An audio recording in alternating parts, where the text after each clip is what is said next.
Beautiful Urdu stories کے ناظرین السلام علیکم۔ بہت مدت پہلے دور دراز کے ایک ملک میں یہ قاعدہ تھا کہ اس ملک کے لوگ ہر سال اپنا بادشاہ تبدیل کرتے۔ جو بھی بادشاہ بنتا وہ ایک عہد نامے پر دستخط کرتا کہ اس کی حکومت کا 1 سال مکمل ہو جانے کے بعد وہ اس حکومت کو چھوڑ دے گا اور اس کو ایک دور دراز جزیرے میں چھوڑ دیا جائے گا جہاں سے وہ کبھی واپس نہیں آ سکے گا۔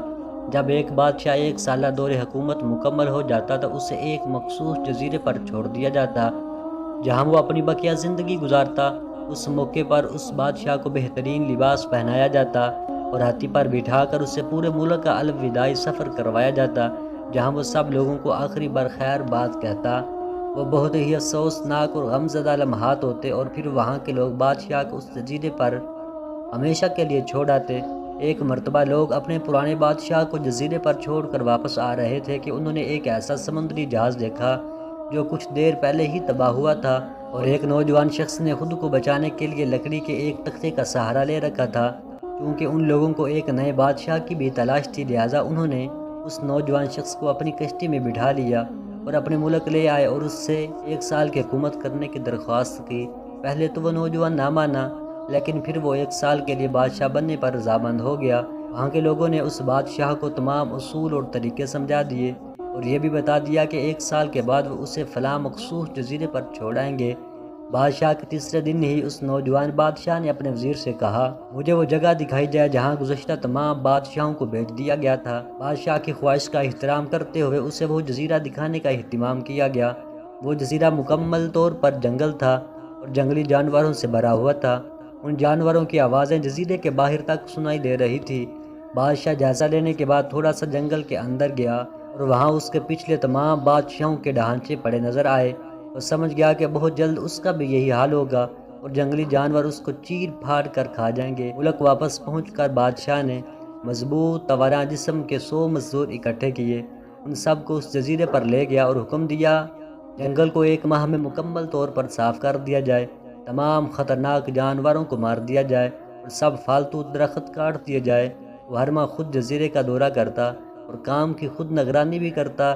پہلے مہینے میں ہی تمام خطرناک جانوروں کو مار دیا گیا اور پھر بہت سے درخت بھی کاٹ دیے گئے۔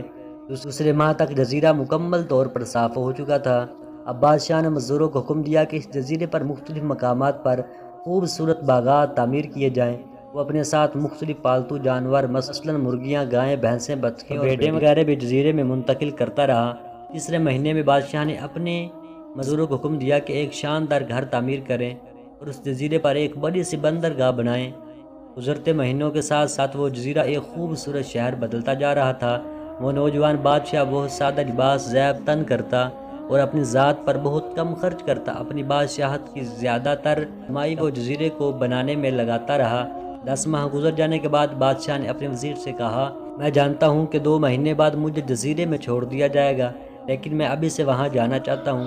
وزیر اور دوسرے وزراء اس بات پر متفق نہیں ہوئے اور بادشاہ سے کہا آپ کو 2 ماہ مزید صبر کرنا ہوگا تاکہ سال مکمل ہو جائے۔ سال پورا ہو جانے کے بعد ہی آپ کو اس جزیرے پر چھوڑ دیا جائے گا۔ بالآخر 2 ماہ مکمل ہو گئے اور بادشاہ کا 1 سال ختم ہو گیا۔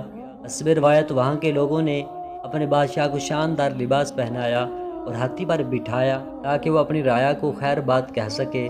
خلاف توقع یہ بادشاہ اپنی الوداعی تقریب پر بہت ہی خوش تھا۔ لوگوں نے اس سے پوچھا اس موقع پر تمام گزشتہ بادشاہ تو رو رہے تھے لیکن آپ ہنس رہے ہیں، آپ کے اس قدر خوش ہونے کی کیا وجہ ہے؟ اس نوجوان بادشاہ نے جواب دیا تم لوگوں نے داناؤں کا وہ قول نہیں سنا جب تم ایک چھوٹے بچے کی صورت میں اس دنیا میں آتے ہو تو تم رو رہے ہوتے ہو اور باقی لوگ سب ہنس رہے ہوتے ہیں۔ ایسی زندگی جیو کہ جب تم مرو تو تم ہنس رہے ہو اور باقی دنیا رو رہی ہو۔ میں نے ایسی ہی زندگی گزاری ہے۔ جس وقت تمام بادشاہ محل کی رنگینیوں میں کھوئے ہوئے ہوتے تھے تو میں اس وقت اپنے مستقبل کے بارے میں سوچتا تھا اور اس کے لیے لائے عمل تیار کرتا تھا۔ میں نے اب اس جزیرے کو ایک ایسی خوبصورت قیام گاہ میں تبدیل کر دیا ہے جہاں اب میں اپنی باقی زندگی نہایت چین اور آرام و سکون سے گزار سکتا ہوں۔ دوستو اس کہانی سے سبق یہ ملتا ہے کہ ہمیں دنیا کو چھوڑ کر آخرت کی تیاری کرنی چاہیے۔